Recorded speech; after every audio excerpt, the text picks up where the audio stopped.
अच्छा बेटा, बिस्मिल्लाहिर्रहमानिर्रहीम। हमारा इनहेरिटेंस चैप्टर का अली पेज हमारा है पीडीएफ के हिसाब से 17। और टॉपिक का नाम क्या था बेटा? टॉपिक का नाम था बेटा ब्लड ग्रुप सिस्टम, जिसको हम जी। आसान लफ्जों में या सही लफ्जों में हम कह सकते हैं एबीओ ब्लड ग्रुप सिस्टम। याद है? जी। आ, ये चार्ट याद है बेटा, ब्लड ग्रुप वाला जो कल पढ़ाया था? है जी ना? सर। ब्लड ग्रुप किसी का ए है तो उसके आरबीसी के सरफेस पर भी एंटीजन ए है बेटा, तो उसके पास एंटीबॉडी बी होगी और वो किसको ब्लड दे सकता है, किससे ब्लड ले सकता है। ये आपको मतलब ये चार्ट आ जाए तो अच्छी बात है, क्योंकि इसके एमसीक्यूज भी आ सकते हैं। अच्छा बेटा, अब एक और चीज बताता हूँ। Blood serum which the blood serum which contains antibodies is called anti serum. अब सीरम क्या चीज़ है बताता हूँ बेटा। ब्लड के दो पार्ट्स होते हैं। ब्लड के दो पार्ट्स होते हैं। एक होता है ब्लड का पार्ट प्लाज्मा, याद होगा 9th क्लास में था ये 55% होता है बेटा हमारे ब्लड का। और जो दूसरा पार्ट होता है बेटा हमारे ब्लड का, उसको कहते हैं सेल्यूलर पार्ट। वो कितने परसेंट होता है अली? 45%। 45। अच्छा, जी। प्लाज्मा में जो है वो 90% क्या आता है बेटा? प्लाज्मा के 55% में से तो 90% कौन आता है? वाटर। बाकी जो चीजें आती हैं उसमें ये भी आते हैं, बहुत सारे आयंस आते हैं। मतलब वाटर के बाद जो चीजें आती है वो ग्लूकोज है, आयंस है, और एंटीबॉडीज हैं, हार्मोन्स हैं, एंजाइम्स हैं, इनऑर्गेनिक आयंस, ऑर्गेनिक आयंस, और एक और भी चीज आता है उस 10% में। उस 10% में एक और चीज आती है, इसको कहते हैं क्लॉटिंग फैक्टर्स। क्या कहते हैं अली? लॉर्ड। क्लॉटिंग फैक्टर्स क्या होते हैं बेटा? प्लेटिलेट्स नहीं होते। प्लेटिलेट्स तो इस पार्ट में आते हैं ना भाई। देखो, सेल पार्ट में कितने आते हैं चीजें? तीन आती हैं, आरबीसी, डब्ल्यूबीसी और प्लेटिलेट्स। सही, तो क्लॉटिंग फैक्टर्स प्लेटिलेट नहीं होते। प्लेटिलेट भी क्लॉटिंग करवाते हैं। क्लॉटिंग फैक्टर्स वो प्रोटीन्स होते हैं जो समझो प्लेटिलेट्स के काम में असिस्ट करते हैं। सही है। तो क्लॉटिंग फैक्टर्स क्या होते हैं? जो क्लॉटिंग फैक्टर्स वो होते हैं जो प्लेटिलेट्स के काम में असिस्ट करते हैं, जगह पे क्लॉट बनाते हैं। तो अगर आप अपने ब्लड में से क्लॉटिंग फैक्टर्स को क्या कर दो अली? माइनस कर दो। क्या कर दो बेटा? माइनस कर दो। माइनस। तो यानी कि आप अपने प्लाज्मा में से क्लॉटिंग फैक्टर्स अगर हटा दो, तो उस अब जो आपका ब्लड का हिस्सा बनता है उसको क्या कहते हैं हम लोग बेटा बायो में? सीरम। तो व्हाट इज सीरम बेटा? सीरम में सीरम प्लाज्मा का वो हिस्सा है, यानी कि सीरम समझो वो प्लाज्मा है जिसमें से क्या हटा दो आप? क्लॉटिंग फैक्टर्स हटा दो। सही, तो उस जी। सीरम को हम लोग बायो में क्या कहते हैं बेटा? मतलब वो होता है सीरम। अच्छा, और ऐसा सीरम जिसमें स्पेसिफिकली एंटीबॉडीज होती हैं जो कि हमारा डिफेंस सिस्टम में काम आती हैं, तो सीरम को हम लोग बायो में कहते हैं एंटी सीरम। एंटी सीरम क्या चीज़ है? एंटी सीरम समझो सीरम का भी वो स्पेसिफिक मतलब आप कह सकते हो एक चीज़ है। सीरम में से भी अगर आप और स्पेसिफिक आओ कि सर सीरम क्या है, मैं कहूँगा सीरम सर वो प्लाज्मा है जिसमें से क्लॉटिंग फैक्टर आप क्या कर दो? हटा दो। तो सीरम बताते हैं समझो जी। तैयार किया जाता है या सीरम बना बनाया होता है? सोच के बताना। सीरम तैयार किया जाता है या सीरम इंसान में पहले से होता है? वो तो पहले से, सीरम लेकिन हटा इंसान में तो से वो बन जाता है। सीरम इंसान के ब्लड में से निकाला जाता है, ऐसी है ना? क्योंकि भाई जी। हमारे ब्लड में से प्लाज्मा तो नेचुरली है, सेल्स भी हैं। बस अब अगर आप उस प्लाज्मा में से क्लॉटिंग फैक्टर्स को खुद हटा दो, तो अब उस ब्लड का नाम क्या हो गया? सीरम। और सीरम। ऐसे जी। सीरम जिसमें से स्पेसिफिक एंटीबॉडीज का जिक्र आ जाए तो उसको हम लोग बायो में एंटी सीरम कहते हैं। और ये इंसान के बर्थ के 1 महीने के बाद एंटी सीरम बनना शुरू हो जाता है, यानी कि उसमें से एंटीबॉडीज आना शुरू हो सकती हैं, आना शुरू हो जाती हैं। तो ये सिर्फ एक लाइन थी, मैंने कहा समझा दूं। इस वैसे सीरम का जिक्र नहीं है हमारे पास इस सिलेबस में। अच्छा, तो व्हाट इज सीरम? सीरम फिलहाल इतना याद कर लो, serum is equals to plasma minus clotting factors. अब आ जी। जाओ बेटा, ये भी हमने कल डिस्कस किया तो दोबारा बता देता हूँ उसमें से। भाई देखो, यूनिवर्सल डोनर जो है वो ओ है। अभी आप इसको छोड़ दो, नेगेटिव पॉजिटिव और भी समझाऊंगा। यूनिवर्सल डोनर ओ है, क्यों? क्योंकि इसके पास कोई एंटीजन मौजूद है? नो, इसके पास ना एंटीजन ए है बेटा, ना इसके पास एंटीजन बी है। ये अभी छोड़ दो, ये वाले टॉपिक अभी हमने नहीं पढ़ा। तो इसके पास कोई एंटीजन नहीं है, तो ये सबको ब्लड दे सकता है या ले सकता है? तो तुम बोलोगे सर ये सबको ब्लड दे सकता है कैसे? जब ये किसी को भी ब्लड देगा बेटा, तो उसके ब्लड में जो एंटीबॉडीज हैं क्या वो हरकत में आएंगी? क्या वो एक्टिव होंगी? आपका आंसर होगा नो। क्योंकि बेटा एंटीबॉडीज हमेशा किसको मार सकती हैं? एंटीबॉडीज एंटीजन्स के अगेंस्ट काम करती हैं। इसके पास तो कोई जी एंटीजन ही नहीं है। तो अब ये इसका ब्लड किसी की बॉडी में भी जाएगा तो एंटीबॉडीज क्या हो जाएंगी? शांत रहेंगी, यानी कि एंटीबॉडीज हरकत में नहीं आएंगी। तो ये इसलिए ये सबको ब्लड दे सकता है। सही बेटा। जी अच्छा, अब ये क्या लिखा हुआ है? Anti A and B antibodies. Anti को आप ना क्या, अच्छा, तुम कल याद करो बेटे, यूनिवर्सल डोनर तो था, ओ के पास एंटीजन ए भी नहीं है और एंटीजन बी भी नहीं है। जी लेकिन क्या इसके जी पास एंटीबॉडीज होंगी? यस, इसके पास जी है। एंटीबॉडी ए भी होगी। बिल्कुल, और इसके पास एंटीबॉडी बी भी होगी। जी जिसको हम इसको कौन नाम से जानते हैं? एंटीबॉडी ए को हम लोग कहते हैं anti A antibody. Antibody B को कह सकते हैं एंटी बी एंटीबॉडीज। ये अच्छा देखो, ओ के पास एंटीबॉडीज दोनों थी बेटा, एंटी ए और एंटी बी दोनों। एंटी ना भी याद करो, एंटीबॉडीज ए और बी कर लो, कोई मसला नहीं है। अच्छा तो इसके पास एंटीबॉडीज तो थी, इसके पास एंटीजन कोई नहीं है। अच्छा, इसके पास एंटीबॉडी ए भी और एंटीबॉडी बी भी है। तो ये जो है वो यूनिवर्सल रेसिपिएंट कभी नहीं बन सकता, क्योंकि इसमें अगर किसी का भी ब्लड आएगा, तो अगर ए का आएगा तो इसके पास एंटीबॉडी ए है, तो उसको मार देगा, है ना? ऐसी है ना? जी अगर इसके पास ब्लड ग्रुप ए का आ रहा है ब्लड, तो उस ब्लड ग्रुप ए के पास एंटीबॉडी बी होती है, तो इसकी एंटीबॉडी बी उसको मार देंगी। तो इन शॉर्ट ये ब्लड लेने का तो काम नहीं कर सकता, ये ब्लड दे सकता है सबको।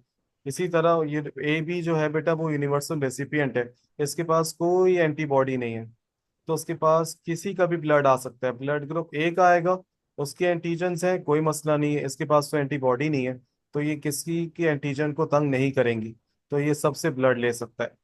और ए बी के पास कौन कौन से आपके पास एंटीजन्स मौजूद है? इसके पास एंटीजन ए भी है और उसके पास एंटीजन बी भी है, तभी तो उसको कहते हैं ब्लड ग्रुप ए बी। आसान अली, हो जाएगा। जी अब आ जाओ बेटे, जो हम जब से कह रहे हैं कि यार पॉजिटिव नेगेटिव क्या होता है। भाई देखो, दुनिया में तकरीबन कितने ब्लड ग्रुप सिस्टम्स हैं? इंटरनेशनल ब्लड ट्रांसफ्यूजन ब्लड जो सोसाइटी है, बिल्कुल 30। उसमें से मेजर कितने बेटा? उसमें से मेजर 3। तीन उसमें से जो वाइडली यूज होते हैं वो कितने बेटा? दो 2। एक कौन सा है बेटा? ए बी ओ, और एक होता आ है रहे हैं। R H. जी सही, आर एच का मतलब होता है ये डिस्कवर हुआ है। ये भी एक एंटीजन है, याद है कल बताया था कल की क्लास में बेटा? ये भी एक जी एंटीजन है जो हमारे आरबीसी के सरफेस पे मौजूद होता है, जैसे ये एंटीजन्स है। तो आप समझ जाओ, हमारी आरबीसी की सरफेस पे बेटा दो किस्म के प्रोटीन्स है या दो किस्म के एंटीजन्स है। एक एंटीजन वो होता है जो हमारा क्या डिटरमाइन करता है? हमारा ब्लड ग्रुप, के ब्लड ग्रुप हमारा कौन सा है। एक एंटीजन वो लगा हुआ होता है बेटा जो हमारे डिटरमाइन करते हैं हमारा ब्लड ग्रुप जो है वो पॉजिटिव है या नेगेटिव है।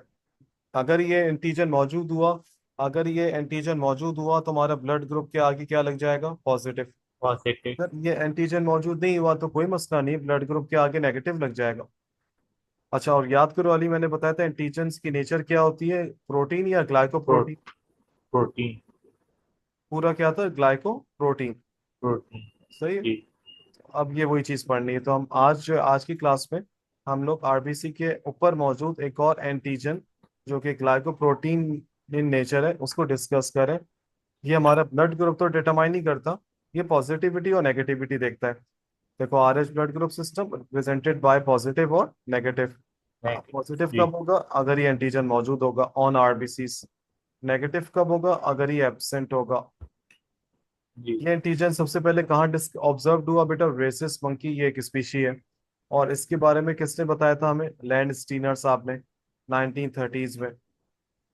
अच्छा, आप जरा देखो, आर एच एंटीजन। एंटीजन की नेचर क्या होती है? प्रोटीन।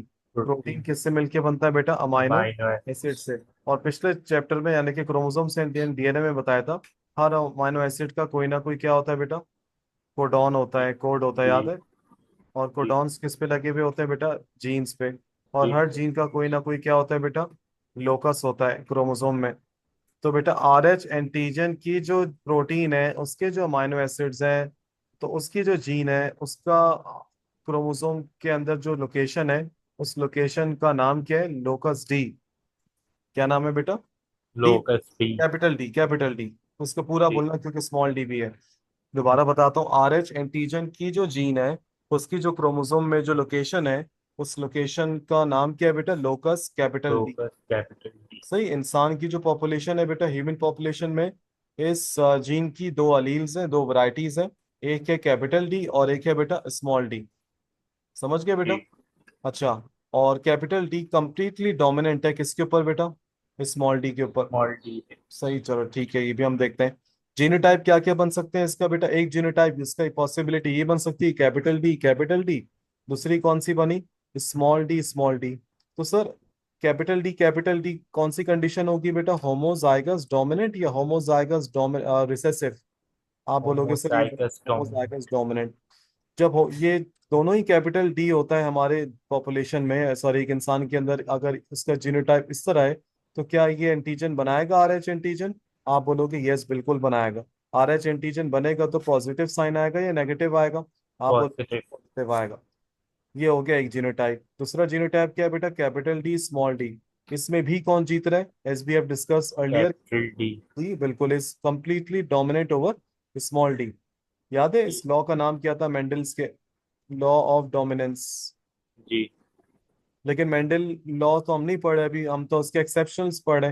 तो बेटा हम लोग अभी पढ़े मल्टीपल अलील्स। सही है। जी। मल्टीपल अलील्स एक्सेप्शनल केस है, लेकिन इसमें एक जिक्र आ गया लॉ ऑफ डोमिनेंस का। अच्छा। कैपिटल डी स्मॉल डी में कौन जीता? आप बोलोगे सर कैपिटल डी जीता। क्या आर एच एंटीजन प्रोड्यूस करेगा? बिल्कुल प्रोड्यूस करेगा। और साइन क्या आ जाएगा ब्लड ग्रुप के आगे? पॉजिटिव आ जाएगा। पॉजिटिव। अच्छा, जी। ये तो होमोजाइगस डोमिनेंट था। ये कौन सी कंडीशन है? ये होता है बेटा हेट्रोजाइगस हेट्रोजाइगस। हेट्रोजाइगस क्या चीज? पूरा बोलो। Heterozygous dominant. डोमिनेंट। जी। तो बेटा डोमिनेंट की दो टाइप्स होती है, हमने टेस्ट क्रॉस में पढ़ा था। एक होता है होमोजाइगस डोमिनेंट और एक होता है हेट्रोजाइगस डोमिनेंट। जी। रिसेसिव की कोई टाइप नहीं होती, रिसेसिव को एक ही बोलते हैं, होमोजाइगस रिसेसिव। रिसेसिव कभी भी डोमिनेंट की मौजूदगी में शो नहीं होता। सर ये कौन सा जीनोटाइप है? Small D small D. नहीं माजरत सर, इसमें तो दोनों ही होमोजाइगस रिसेसिव हैं। यानी कि कंडीशन का नाम हो जाएगा होमोजाइगस रिसेसिव। लेकिन सर आपने तो कहा था रिसेसिव शो होता है जब वो दोनों दो स्मॉल हो। तो ये लेकिन यहाँ पे क्यों नहीं शो हो रहा? क्योंकि ये जो अलील है, यानी कि ये जो हमारे पास ट्रेट है, प्रॉपर्टी है आर एच की, ये कौन सी जीन देख रही है? ये डोमिनेंट जीन देख रही है या रिसेसिव? आप बोलोगे सर ये डोमिनेंट ट्रेट है या रिसेसिव ट्रेट है?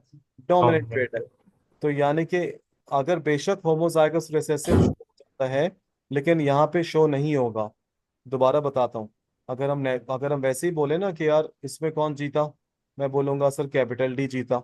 तो मुझसे बोले इसमें कौन जीता, मैं बोलूंगा कैपिटल डी जीता। शो यानी कि जीतने का मतलब है कैपिटल डी शो होगा। मैं बोलूँ स्मॉल डी, तुम कहोगे सर ये शो हो जाएंगे।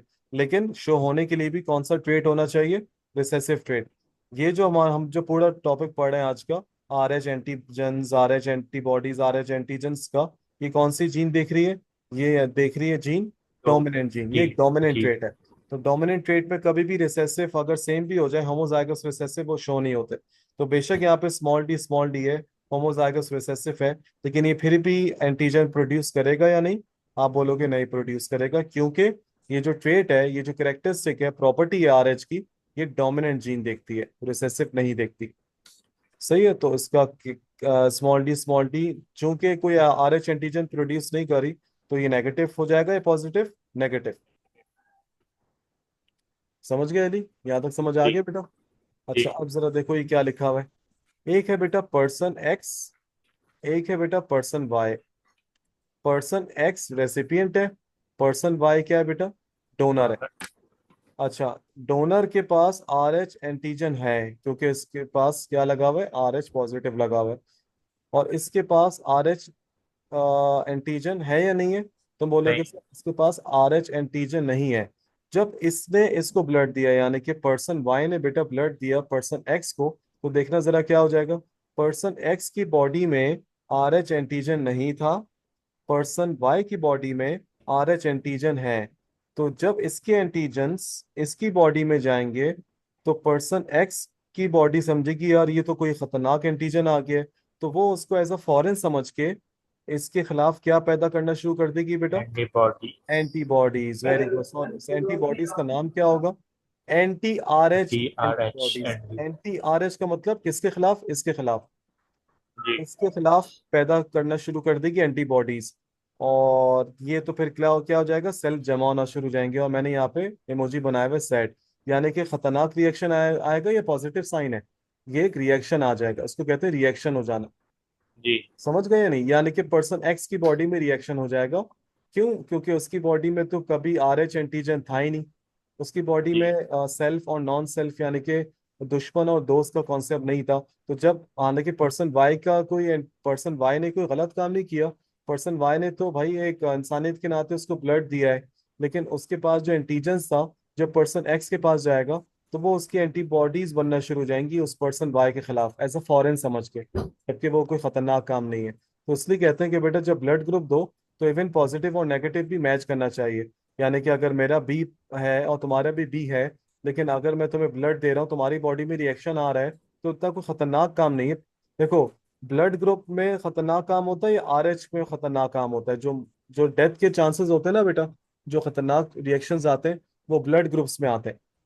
वो ब्लड ग्रुप्स में आते हैं, यानी कि अगर किसी ब्लड ग्रुप ए ने दे दिया किसको, ब्लड ग्रुप बी ने ब्लड ग्रुप दे दिया ए को, तो ये जो ब्लड ग्रुप है, इसमें ज्यादा मसला आएगा। आर एच में इतना मसला नहीं आता। आर एच में क्या होगा, जैसे मेरा ब्लड ग्रुप भी है, तुम्हारा भी ब्लड ग्रुप भी है, तो जब मैंने तुम्हें ब्लड दिया तो तुम्हारी बॉडी में थोड़े रिएक्शन आ रहे हैं। क्यों?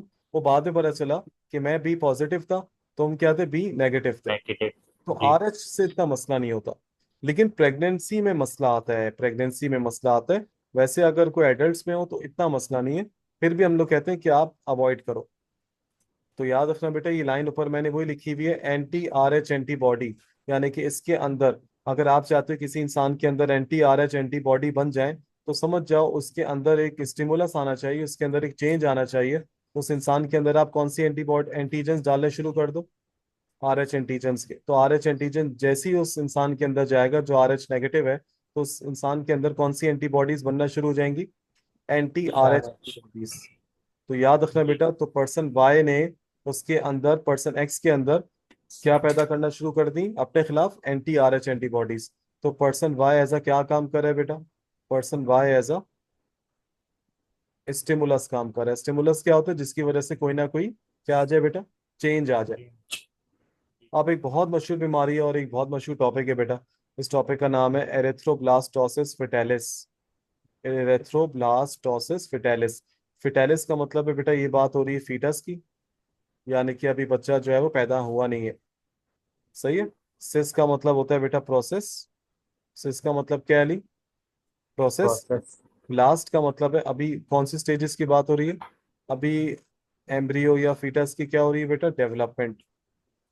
सही है। और एरिथ्रो का मतलब तुम्हें पता है बेटा, एरिथ्रोसाइट्स।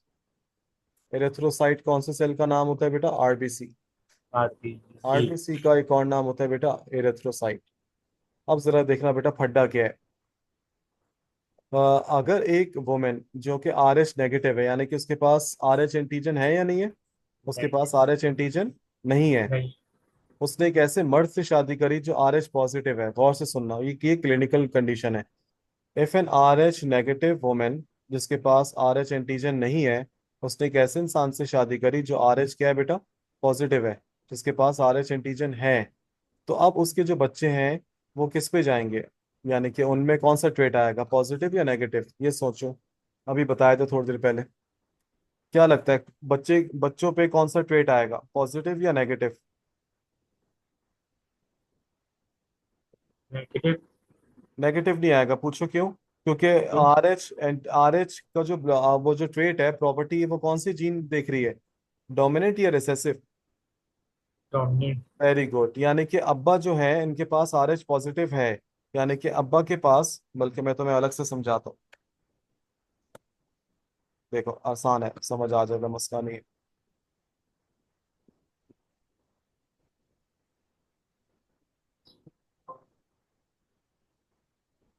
हाँ बेटा, अली स्क्रीन शेयर हो रहा है ना? जी सही है। बेटा देखो, जो थी मदर, क्या थी बेटा, मदर थी आर एच नेगेटिव, यानी कि इनके पास एंटीजन है नो। और फादर क्या थे बेटा, आर एच, हाँ जी, फादर क्या थे, आर एच पॉजिटिव। पॉजिटिव, यानी कि उनके पास एंटीजन है आर एच एंटीजन है। यस, जी है। इनके पास आर एच एंटीजन है। सही, इनके पास नहीं है, इनके पास अच्छा, आर एच एंटीजन का मतलब क्या है? इनके जीनोटाइप में कैपिटल डी होगा या स्मॉल डी होगा? सोचो। स्मॉल का कोई गेम होगा? स्मॉल नहीं होगा। जी। सही है, क्या होगा? कैपिटल। या तो ये होमोजाइगस कैपिटल। होगा, या तो क्या होगा बेटा? हीट्रोजाइगस। लेकिन होगा हीट्रोजाइगस। क्या? जीतेगा कौन? कैपिटल डी, यानी कि डोमिनेंट डी। बिल्कुल। और जी। इनका जीनोटाइप क्या होगा? इनका जीनोटाइप ये होगा, स्मॉल डी। और डी। स्मॉल डी, यानी कि इनके पास तो एंटीजन प्रोड्यूस करने वाला जीनोटाइप नहीं है। सही बेटा, अब समझ में आ गया? तो जो जी। बच्चे हैं वो किस पे जाएंगे बेटा? कैपिटल डी वाले, यानी कि डोमिनेंट ट्रेट पे, कैपिटल डी। रिसेसिव पे जी। जाएंगे? डोमिनेंट पे। डोमिनेंट ट्रेट, क्योंकि ये जो आर एच एंटीजन का ट्रेट है, ये कौन सी जीन देख रही है? डोमिनेंट जीन देख रही है। तो जो डोमिनेंट। होंगे, यानी कि अगर हम इसको कहें F1 जनरेशन मिसाल के तौर पे, तो जो बच्चे हैं बेटा वो सारे के सारे कौन से आएंगे? R H positive. पॉजिटिव वाले आएंगे या नेगेटिव? सारे बच्चे किस पर आएंगे? डोमिनेंट ट्रेट पर ही आएंगे। R H G. पॉजिटिव, समझ गए? अब लेकिन जी। सवाल ये है कि बेटा बच्चे जो हैं वो आर एच पॉजिटिव तो हो गए, लेकिन ये कंडीशन जो है, अभी बच्चे खुद किसके अंदर हैं? अभी तो बच्चे जो है वो खुद किसके अंदर है बेटा? बच्चे तो जो खुद है मदर के अंदर ही है ना अभी तो, यानी कि अभी तो उनकी बर्थ नहीं हुई है। और मदर क्या थी बेटा? मदर थी आर एच नेगेटिव। क्या थी बेटा मदर? RH negative. और बच्चे अभी पैदा नहीं हुए, तो मैंने क्या लिख दिया यहाँ पे? फीटस। क्या लिख दिया अली? फीटस। यस। अब जरा खुद सोचो बेटा, मदर के पास आर एच नेगेटिव है, बच्चे जो हो रहे हैं, मतलब जो बच्चों की डेवलपमेंट हो रही है, यानी कि जब जायगोट की बात है, उनकी डेवलपमेंट हो रही है, पैदा नहीं हुए हैं, अभी पैदा नहीं हुए हैं, बिफोर बर्थ का बात है ये, बिफोर बर्थ। बच्चों का जो ब्लड ब्लड बन रहा है वो सब किस पे चले गए? वो डोमिनेंट रेट पे चले गए। अब खुद सोचो बेटा, बच्चे अभी पैदा नहीं हुए हैं, तो बच्चों में आर एच पॉजिटिव ब्लड, जो भी इनका ब्लड है, ए बी जो भी है, तो अब बच्चे बताओ क्या होगा? बच्चे, अम्मा के पास आर एच नेगेटिव है, बच्चों के पास आर एच पॉजिटिव है, तो अम्मा की जो एंटीबॉडीज हैं, समझ गए क्या होगा? अम्मा की जो एंटीबॉडीज हैं, वो बच्चे के पास जो एंटीजन्स हैं, उनको एज अ फॉरेन समझ के किल करना शुरू कर देंगे या नहीं? जी। अम्मा की एंटीबॉडीज किस पे अटैक करना शुरू कर देंगी बेटा? अपने ही बच्चे के R H positive positive pay. Antigens पे, क्योंकि जी। बच्चे के पास एंटीजन है, अम्मा के पास एंटीजन नहीं है, अम्मा के पास तो एंटीबॉडीज है। अब एंटीबॉडीज थी भी नहीं, खैर एंटीबॉडीज बनना शुरू हो गई, तो अम्मा की एंटीबॉडीज पहले से तो नहीं थी, जब बच्चा जो है वो बनना शुरू हुआ, तो अम्मा की एंटीबॉडीज प्रोड्यूस होना शुरू हो गई या नहीं? जी। हो गई। या अम्मा की एंटीबॉडीज पहले से बनी हुई थी या स्टिमुलस आया? अम्मा की एंटीबॉडीज को स्टिमुलस आया। बनने के लिए स्टिमुलस आया कि नहीं? स्टिमुलस क्या? आया। उन्हीं के अंदर बच्चा जो पैदा हो रहा है, बन रहा है, उसका स्टिमुलस क्या था? बच्चा जो बन रहा है वो आर एच पॉजिटिव था। तो जी। बच्चे का जो आर एच पॉजिटिव है, इसने ऐसा क्या काम किया बेटा? एक ट्रिगर के स्टिमुलस। तौर पे काम किया, और इसने प्रोड्यूस करवाना शुरू कर दी अपने ही खिलाफ एंटीबॉडीज। अब ये जी। एंटीबॉडीज मदर की बच्चे के एंटीजन को क्या करना शुरू कर देंगी बेटा? मारने शुरू। अटैक करना शुरू कर देंगी। तो बच्चे में ब्लड की कमी हो जाएगी या ज्यादती हो जाएगी? ऑब्वियसली, बच्चे के एंटीजन पे अटैक करना मतलब बच्चे के आरबीसी पे अटैक करना। तो आरबीसी जी। पे जब अटैक होगा तो समझ जाओ किस पे कहानी आ जाएगी? ब्लड। तो बच्चा क्या ब्लड सीवियर क्या हो जाएगा? कम हो जाएगा। और बच्चा क्या हो कम। सकता है बेटा? अनीमिया। और सीवियर एनीमिया से इसकी डेथ भी हो सकती है। अच्छा, तो मुझे बताओ अली, अगर मैं तुम्हें कोई चीज पहली दफा सिखाऊं तब तुम्हें ज्यादा याद रहेगी, या मैं इस चीज को तुमसे बार बार सरप्राइज टेस्ट लूं, मंथली टेस्ट लूं, तब तुम्हें ज्यादा याद होगी? सोचो। जब ज्यादा टेस्ट हो रहा है। हेलो अली। जी जी। जब ज्यादा टेस्ट हो रहा है लें तो। बिल्कुल भाई, तुम कोई चीज पहली दफा में ज्यादा अच्छी सीख जाओगे और तुम उसको बार बार प्रैक्टिस करोगे। ऑब्वियसली जी। तुम उसको जब बार बार प्रैक्टिस करोगे, तो जो पहला बच्चा है बेटा, उसमें उसमें अटैक सही वाला आएगा, या बाद वाले बच्चों में ज्यादा अटैक आएगा जबरदस्त तरीके से? तो याद रखना बेटा, जितने बच्चे, यानी कि चिल्ड, यानी कि ये बच्चा नंबर 1, ये बच्चा नंबर 2, अगर उसके 3 बच्चे हैं मिसाल के तौर पे, तो पहले बच्चे पे अगर अटैक आ रहा है, मिसाल के तौर पे पहला अटैक आया, ये अटैक का मैंने लेवल सेट कर दिया है, ये अटैक का मैंने समझो लेवल सेट कर दिया है, ये एक जर्नलाइज लेवल है। अगर पहला अटैक आ रहा है समझो इस लेवल तक, दूसरा आ रहा है इस लेवल तक, तीसरा आ रहा है उससे भी ऊपर लेवल तक, समझ गए? क्योंकि जी। जितना बच्चे आगे बनते रहेंगे वो सारे जो है वो आर एच पॉजिटिव वाले बनते रहेंगे, डोमिनेंट, और मजीद एंटीबॉडीज बनती रहेंगी, तो सब्सिक्वेंट चाइल्ड में और मजीद क्या आ जाएगा? शदीद अटैक आएगा। देखो क्या जी। लिखा होगा? Subsequent. RH negative will be in danger of being born with a condition erythroblastosis fetalis in which the mother antibodies, अम्मा की एंटीबॉडीज ने फीटस के अंदर गई, इन्वेट करा, अटैक किया और उसके आरबीसी को अटैक किया, causing the child to be born severely anemic. Anemic. जी। अनेमिक सीवियर कंडीशन है।